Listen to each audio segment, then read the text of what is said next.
नमस्कार दोस्तों, मैं आचार्य वसुधा आप सभी का हार्दिक अभिनंदन करती हूं आपके अपने YouTube चैनल पर। दोस्तों, आज के वीडियो में हम बात करने वाले हैं मंगल के राशि परिवर्तन के बारे में। जी हां, मंगल अपनी उच्च राशि से निकलकर अब प्रवेश कर रहे हैं कुंभ राशि के अंदर। ये राशि परिवर्तन होगा 7 अप्रैल 2022 15:15 पर। तो मंगल जिनका हमारे जीवन में बड़ा ही महत्व है। सबसे पहले आइए जानते हैं हम मंगल के बारे में। मंगल हमारे तीसरे घर के स्वामी होते हैं। मंगल हमारे बल, पराक्रम, भाई, भूमि, भवन इत्यादि के कारक होते हैं। मंगल का रक्त पर प्रभाव होता है। मंगल साथ ही साथ हड्डियों की बनावट भी देते हैं। मंगल हमारे जीवन में ऊर्जा का प्रतीक माने जाते हैं। मंगल जिसके नाम से सभी मांगलिक कार्य किए जाते हैं। मंगल जहां कारक है मांगलिक योग का, वही मंगल देते हैं आपकी दाम्पत्य जीवन में सुख समृद्धि। अब ऐसे मंगल देव का ये जो राशि परिवर्तन होगा, ये क्या बताएगा, हमारी राशि के ऊपर प्रभाव कैसे रहेगा, इसका गोचर हमारे जीवन पर आइए जानेंगे आज के इस वीडियो में। लेकिन यदि अब तक आपने चैनल सब्सक्राइब नहीं किया है तो प्लीज आपसे रिक्वेस्ट करती हूँ कि चैनल को सब्सक्राइब कर दीजिए, साथ ही साथ बेल आइकॉन को जरूर दबा दीजिए ताकि आने वाले सभी वीडियो आपको समय से मिल सके। तो सबसे पहले बात करते हैं मंगल यानी कि मेष राशि के स्वामी। अगर हम मेष लगन की बात करें तो आपके लगन के स्वामी मंगल माने जाते हैं, जो अब तक आपके दशम भाव में उच्च के होकर विराजमान थे। अब यही मंगल आएंगे 11वें घर के अंदर।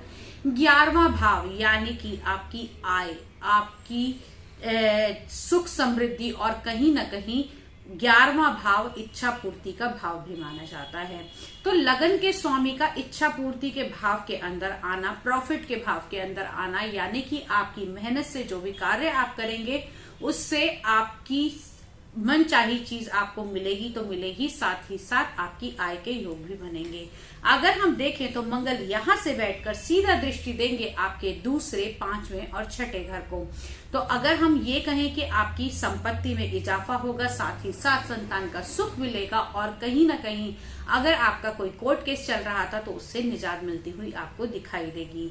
मंगल का ये गोचर मेष लगन वालों के लिए बहुत ही लाभकारी रहेगा। काम धंधे में आपके इंक्रीमेंट आएगा और साथ ही साथ दाम्पत्य जीवन का कारक भी मंगल को माना जाता है। तो आपके लगन के स्वामी का 11वें में आना कहीं ना कहीं आपको दाम्पत्य जीवन का भी सुख मिलता हुआ दिखाई देगा। अब बात करते हैं हम अगले लगन यानी कि वृषभ लगन वाले जातकों के बारे में। तो वृषभ लगन की अगर हम बात करें तो मंगल आपके 12वें और आपके 7म भाव के स्वामी माने जाते हैं, यानी कि आपके जहां विदेश भाव के स्वामी हैं, अस्पताल के कारक हैं और कहीं ना कहीं मल्टीनेशनल के कारक और यात्राओं के कारक मंगल हैं और आपके विवाह के कारक भी मंगल को ही माना जाता है, जो गोचर करेंगे आपके दशम भाव के अंदर।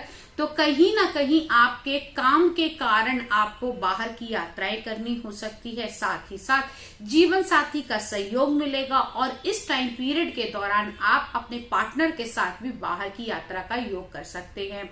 कारोबार में उन्नति मिलेगी, जो किसी प्रकार के खाने पीने का, बिल्डिंग मटेरियल का या फिर किसी स्पोर्ट्स मटेरियल का कार्य करते हैं या फिर आप सेना में कार्यरत हैं या किसी पुलिस में भर्ती हुई है आपकी, तो आपके लिए ये टाइम पीरियड जो है वो बहुत ही इजाफे का रहेगा। इस टाइम पीरियड के अंदर आपको उन्नति मिलती हुई दिखाई देगी। साथ ही साथ ये मंगल का जो गोचर रहेगा आपके 4th स्थान पर भी दृष्टि देगा, यानी कि यहां से आपके भूमि को खरीदने के योग भी बनते हुए दिखाई देते हैं। तो वृषभ राशि वाले जातकों के लिए मंगल का ये योग बहुत अच्छा रहेगा। बस सिर्फ इसमें एक बात रहेगी कि दशम भाव में बैठकर मंगल की दृष्टि आपके लगन भाव पर भी पड़ेगी, तो थोड़ा बहुत आपको गुस्सा इस टाइम पीरियड के दौरान आ सकता है। तो अपने गुस्से पर कंट्रोल करें, क्योंकि मंगल जो है एनर्जी देता है, ऊर्जा देता है, और जब ये आपके लगन भाव पर एनर्जी डालेगा तो कार्य में तो आप उन्नति करेंगे ही करेंगे, साथ ही साथ कहीं ना कहीं इस रक्त के कारक को मंगल कहा जाता है और यहाँ पर मंगल जो है वो खून के अंदर उबाल भी ला सकता है। तो थोड़ा सा अपने स्वभाव को नम्र रखें, आपके लिए लाभकारी रहेगा। अब अगली बात करते हैं हम मिथुन लगन वाले जातकों की। तो मिथुन लगन वाले जातकों के 11वें और 6ठे भाव के स्वामी माने जाते हैं। 11वां भाव यानी कि आपका आय का भाव माना जाता है, आपके प्रॉफिट का भाव माना जाता है। जो मंगल आकर गोचर करेंगे, मंगल शुक्र और गुरु की युति जो है वो सप्ताह के शुरुआत में बनेगी, यानी कि जैसे ही मंगल का राशि परिवर्तन होगा, यहाँ त्रिग्रही योग आपके नवम भाव के अंदर बनेगा। साथ ही साथ जैसे ही राशि परिवर्तन होगा, गुरु का राशि परिवर्तन हो जाएगा 13 अप्रैल को। तो यहां से सबसे पहली बात, स्टार्टिंग डेज के अंदर जिन लोगों को किसी भी प्रकार की यूरिन से जुड़ी हुई या फिर आप लोगों को अगर दिक्कत चल रही है शुगर की, तो भी आपको आपका ध्यान रखने की आवश्यकता है, क्योंकि आपके छठे घर के मालिक भी मंगल को माना जाता है। तो यहाँ से ये आपको ब्लड प्रेशर की और कहीं ना कहीं आपको शुगर की तकलीफ में बढ़ावा दे सकते हैं। साथ ही साथ अगर मैं बात करूं तो कारोबार की दृष्टि से मंगल का ये गोचर आपके लिए लाभकारी रहेगा। आपके मंगल के इस गोचर से आपका चौथा भाव, तीसरा भाव, यानी कि आपके काम में अगर आप अपने भाइयों के साथ काम कर रहे हैं तो आपके लिए ये टाइम पीरियड बहुत ही बेनिफिशियल रहने वाला है। मंगल का ये गोचर आपके लिए लाभकारी सिद्ध होगा। अब इस टाइम पीरियड के दौरान आपको विशेषकर अपने खाने पीने पर ध्यान देना है और साथ ही साथ इस समय में किसी भी बिना बात के काम में या किसी दूसरे की लड़ाई में आपको इस समय में नहीं पड़ना है। किसी को सलाह भी देना आपके लिए इस टाइम पीरियड के अंदर जो है वो खराब हो सकता है। अब अगली राशि की बात करते हैं, यानी कि कर्क लगन वाले जातकों की। तो कर्क लगन की अगर हम बात करें तो मंगल आपके दशम के और आपके पंचम के स्वामी हैं, यानी एक त्रिकोण और एक केंद्र के स्वामी। दोनों ही शुभ भाव के स्वामी का अष्टम भाव के अंदर आ जाना कहीं ना कहीं अगर हम देखें तो ये थोड़ी सी दिक्कतें पैदा कर सकता है। मंगल का अष्टम भाव जहां पर हम मानते हैं मृत्यु का है, वहीं यहाँ पर मंगल का आना कहीं ना कहीं आपको हम जिसे कह सकते हैं नेगेटिव ऊर्जाओं से या तो आप पीड़ित हो सकते हैं या फिर आप किसी के ऊपर इस टाइम पीरियड के दौरान इन नेगेटिव एनर्जी को पास ऑन भी कर सकते हैं। तो जितना अधिक हो नेगेटिविटी से बचकर रहें। और साथ ही साथ मंगल शुक्र और गुरु का ये जो गोचर आपके अष्टम भाव में बन रहा है, वहां से आपकी बीमारियों को थोड़ा सा बढ़ा देगा। खास तौर पर अगर आपकी संतान इस टाइम पीरियड के दौरान गाड़ी चलाती है तो आप उसको थोड़ा सा बचाकर रखें, यानी कि आप अपने बच्चों को इस समय में गाड़ी वाहन इत्यादि ना चलाने दें तो आपके लिए बेटर रहेगा, क्योंकि पंचम का मालिक यानी कि आपके संतान भाव का स्वामी भी अष्टम के अंदर विराजमान है। अब बात करते हैं हम अगले लगन यानी कि सिंह लगन वाले जातकों के बारे में। सिंह लगन वाले जातकों की अगर मैं बात करूं तो मंगल का ये गोचर आपके लिए लाभकारी रहेगा। जहां मंगल आपके नवम भाव के स्वामी हैं, वहीं मंगल आपके चतुर्थ भाव के भी स्वामी हैं, यानी कि एक आपका भाग्य भाव और दूसरा आपका सुख स्थान। तो यहां से इन दोनों स्वामियों का यानी कि मंगल का आपके सप्तम भाव के अंदर बैठना कहीं ना कहीं पार्टनरशिप को इंक्रीज करेगा, डेली इनकम को बढ़ाता हुआ दिखाई देगा। लेकिन यहाँ पर मंगल शुक्र और गुरु विराजमान है, तो जिन लोगों को रीनल प्रॉब्लम है कोई, तो उनको थोड़ा सा ध्यान देने की आवश्यकता है। साथ ही साथ यहाँ पर मांगलिक कार्य कराएगा, दाम्पत्य जीवन सुखद रहेगा और कहीं ना कहीं अगर आपके मैरिज की कोई बात चल रही थी तो वो फिक्स होने की भी संभावनाएं बनती हैं। मंगल यहाँ से बैठकर सीधा आपके लगन को और आपके दशम भाव को और आपके दूसरे भाव को एक्टिव करेंगे, तो आपकी पैतृक संपत्ति यानी कि आपका धन संचय को भी बढ़ाएगा। आपकी फिक्स एसेट इस समय में बढ़ सकती हैं। कारोबार के अंदर उन्नति होगी। हालांकि आपके दशम भाव में अभी राहु विराजमान है, राहु के ऊपर मंगल की दृष्टि जब भी पड़ती है हम कहते हैं कि ये इतना अच्छा योग नहीं बनता, लेकिन इसके साथ शुभ बात यह है कि यहाँ से राहु जल्दी ही राशि परिवर्तन करेंगे। अप्रैल के मिड में राहु यहाँ से निकल जाएंगे, तो मंगल की जो दृष्टि पड़ेगी आपके दशम भाव के ऊपर वो भी आपके लिए लाभकारी रहेगी, क्योंकि नवम के स्वामी की दृष्टि दशम भाव पर पड़ेगी तो आपके कार्य में उन्नति होगी। खास करके जो लोग किसी प्रकार का एसेसरीज का बिजनेस करते हैं उनके लिए ये जो परिवर्तन रहेगा वो लाभकारी रहेगा। अब बात करते हैं हम अगले लगन यानी कि कन्या लगन वाले जातकों के बारे में। तो कन्या लगन की अगर हम बात करें तो मंगल आपके अष्टम भाव और कहीं ना कहीं आपके तीसरे भाव के स्वामी है, यानी कि दो त्रिक भावों के स्वामी। एक तो तीसरा भाव आपका खराब घर माना जाता है तीसरे को, लेकिन यहाँ पर मंगल जो है वो तीसरे के ही स्वामी माने जाते हैं, यानी तीसरे घर के ऊपर इनका आधिपत्य होता है। और अष्टम भाव यानी कि आपकी रिसर्च का भाव, आपकी मंत्र चैंटिंग का भाव, आपके असाध्य रोगों का भाव, उन सब का छठे भाव के अंदर आना।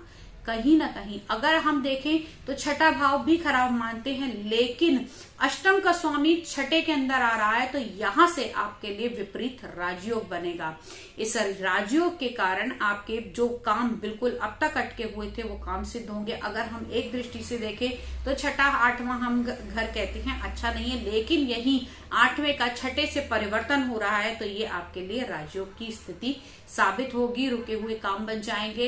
अगर आपका कोई कोर्ट केस चल रहा है तो उसमें विजय हासिल होगी, साथ ही साथ कारोबार में उन्नति होगी। अगर कोई प्रपोजल चल रहा था, कोई बड़ी डील साइन होने वाली थी, तो वो इस टाइम पीरियड के दौरान बिल्कुल होती हुई दिखाई देगी। साथ ही साथ मंगल की दृष्टि आपके भाग्य को भी चमका रही है, तो जो काम असाध्य आपने बहुत टाइम से डिले कर रखे थे, अब आप इन कामों को पूरा करेंगे। अगर कोई यात्रा आपकी रुकी हुई थी, बाहर की यात्रा आप करना चाह रहे थे, कोई वीजा नहीं मिल रहा था, या फिर किसी प्रकार की अड़चन आई हुई थी, तो वो ठीक होती हुई दिखाई देगी। कन्या राशि वालों के लिए मंगल का ये गोचर विपरीत राशियों के कारण बड़ा ही लाभकारी सिद्ध होगा। अब बात करते हैं हम अगले लगन यानी कि तुला लगन वाले जातकों के बारे में।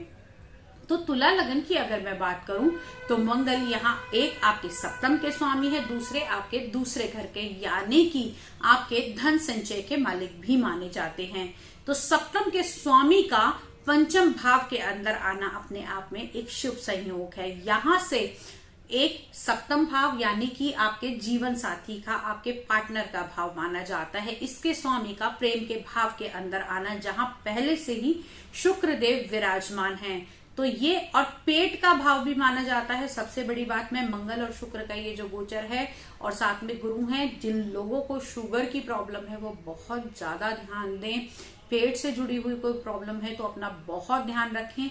लेकिन ये जो मंगल का गोचर है आपके दाम्पत्य जीवन के लिए अच्छा रहेगा, जीवन सुखमय बनेगा, रोमांटिक बनेगा, साथ ही साथ आपको जीवन साथी का पूर्ण सहयोग मिलेगा। मंगल का ये जो गोचर है इससे आपके 3 भाव डायरेक्ट एक्टिवेट होंगे। अष्टम भाव यानी कि कहीं ना कहीं आपको मंत्र चैंटिंग पूजा पाठ की तरफ लेके जाएगा। 11वां भाव आपके लाभ का भाव माना जाता है, तो 11वें भाव से आपका रुका हुआ धन इस समय आप अर्जित करेंगे। और यात्राओं का भाव यानी कि 12वां भाव ये भी आपका माना जाता है। 12वां भाव पे दृष्टि पड़ने से कहीं ना कहीं आपकी यात्राएं बढ़ सकती है। लेकिन जहां पर मैंने आपको ये बताया कि ये युति हो रही है, 12वां भाव अगर यात्राओं का है तो यही 12वां भाव आपके हॉस्पिटल का भी है। अगर आपने इस समय लापरवाही बरती तो ये आपके लिए नुकसानदायक साबित हो सकता है। इस टाइम पीरियड के दौरान आप मंगल के दान कर सकते हैं। हाँ, अगर आपकी विवाह की कोई बात चल रही है तो उस केस में आप नहीं करेंगे, लेकिन आप मंगल के दान करेंगे तो दूसरा भाव हम मारक भाव भी मानते हैं और दूसरे भाव के स्वामी और अष्टम भाव तुला लगन वाले जातकों के लिए ये डबल मारक माना जाता है। तो यहां से मंगल का ये गोचर अगर आप दान करेंगे तो ज्यादा बेटर आपके लिए रहेगा। आपकी बीमारियों से आपको मुक्ति मिलेगी। लाल मसूर की दाल कर सकते हैं, मंदिर में छोटे बच्चों को बूंदी का दान कर सकते हैं, बूंदी का प्रसाद आप बांट सकते हैं। साथ ही साथ हनुमान अष्टक का अगर आप पाठ करेंगे तो आपकी किसी भी प्रकार की बीमारी जो है वो धीरे धीरे आपको कम होती हुई दिखाई देगी। अगली बात करते हैं हम लोग अगली राशि यानी कि वृश्चिक लगन वाले जातकों की। तो वृश्चिक लगन यानी कि आपके लगन के ही स्वामी मंगल माने जाते हैं, जो आकर विराजमान है चतुर्थ भाव में। लगन के स्वामी का चतुर्थ में आना कहीं ना कहीं शुभ संयोग है।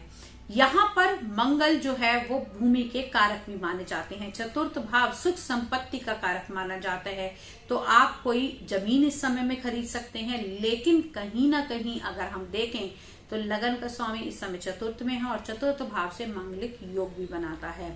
तो जो लोग इस समय में बिल्डिंग से जुड़ा हुआ काम कर रहे हैं या स्पोर्ट मटेरियल से जुड़ा हुआ काम कर रहे हैं, रोड़ी, बदरपुर, रेखा इत्यादि किसी भी प्रकार के काम से जुड़े हुए हैं, या फिर मैं कहूं कि किसी प्रकार की आप लोग जो है वो सर्विसेज दे रहे हैं, वो सर्विसेज कहाँ दे रहे हैं, किसी सेना के अंदर अगर आप सर्विस दे रहे हैं तो आपके लिए ये टाइम पीरियड बहुत अच्छा रहेगा।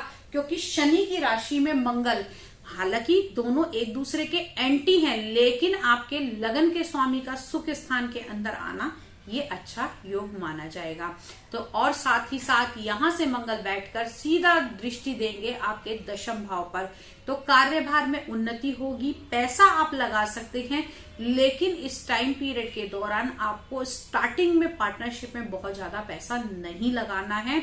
आप अप्रैल महीने के बाद में अगर ये काम करते हैं तो आपके लिए ज्यादा बेनिफिशियल रहेगा। अब अगली बात करते हैं हम धनु लगन वाले जातकों की। तो धनु लगन की अगर मैं बात करूं तो मंगल आपके 12वें और आपके पंचम भाव के स्वामी माने जाते हैं और गोचर करेंगे आपके तीसरे घर के अंदर, जो मंगल का स्थायी घर माना जाता है। लेकिन यहाँ पर कुंभ राशि के अंदर मंगल का ये प्रवेश थोड़ा सा इसको अनकंफर्टेबल बनाएगा। यहाँ पर आपके अंदर बल पराक्रम तो बढ़ेगा ही बढ़ेगा, लेकिन होगा क्या, आपकी बातों से और कहीं ना कहीं आपके कंधे पर भी आपको चोट का बहुत अधिक ध्यान रखना है।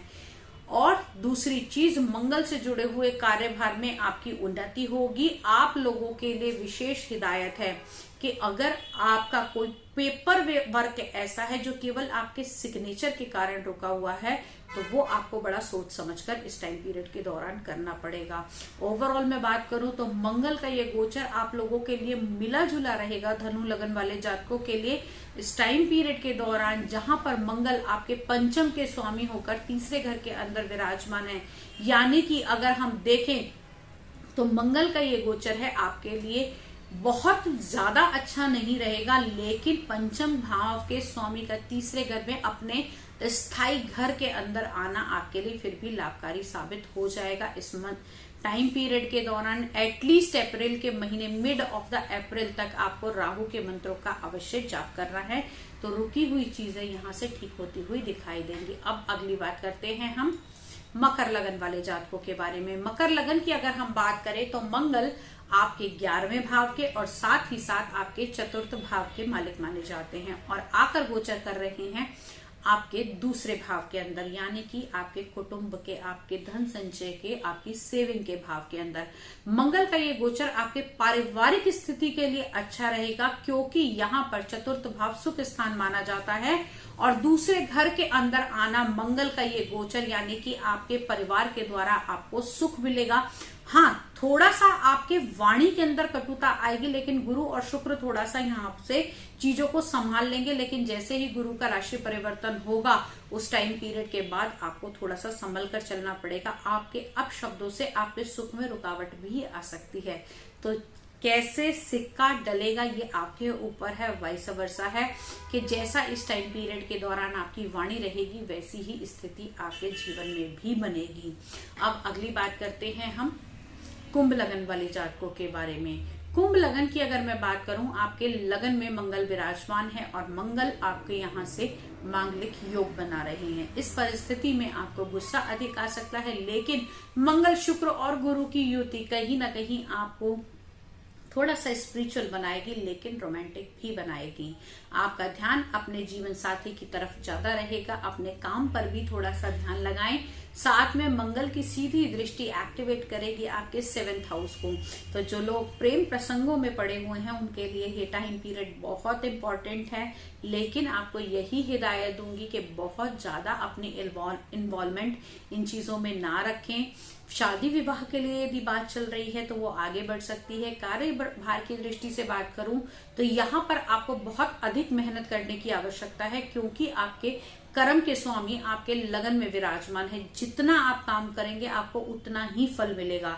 तो इस टाइम पीरियड को आप अपने काम की तरफ अगर डाइवर्ट कर देंगे तो आपके जीवन में उन्नति होती हुई दिखाई देगी। अब अगली बात करते हैं हम, यानी कि मीन लगन वाले जातकों की। तो मीन लगन वाले जातकों की अगर हम बात करें तो मंगल आपके दूसरे और आपके पंचम भाव के स्वामी है, यानी कि एक आपका धन संचय और दूसरा आपका भाग्य भाव। यहाँ से अगर हम देखें तो आपके भाग्य भाव के स्वामी का आपके 12वें भाव के अंदर जाना, कहीं ना कहीं थोड़ी रुकावटें आएंगी, मांगलिक योग बनेगा। लेकिन इस टाइम पीरियड के दौरान यहाँ पर आपको विदेशों से संपर्क बन सकता है, विदेशी कंपनियों के साथ आप जुड़ सकते हैं। साथ ही साथ इस टाइम पीरियड के दौरान आपको आपके भाइयों का पूर्ण सहयोग मिलेगा, नए नए मित्र बन सकते हैं, कोई गेट टुगेदर हो सकती है। टाइम जो है वो अच्छा पास ऑन होगा, लेकिन आपको आपकी पार्टनरशिप में ध्यान देना होगा। और अगर आपको गुप्तांग से जुड़ा हुआ कोई रोग है तो उसको बिल्कुल भी इग्नोर मत कीजिएगा, क्योंकि इस टाइम पीरियड के दौरान मंगल का ये गोचर आपकी गुप्तांग की परिस्थिति बीमारी को अधिक बढ़ा सकता है।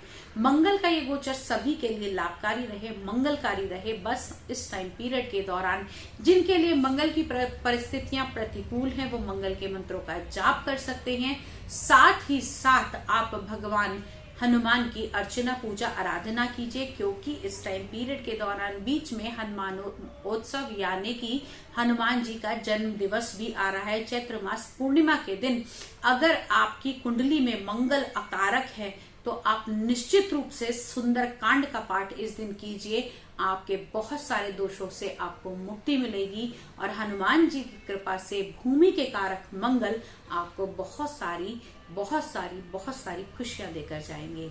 इसी मनोकामना के साथ आज इस वीडियो से यही विदा लेती हूँ। अगले वीडियो में आपसे फिर मुलाकात करूंगी। तब तक के लिए जय मां भगवती।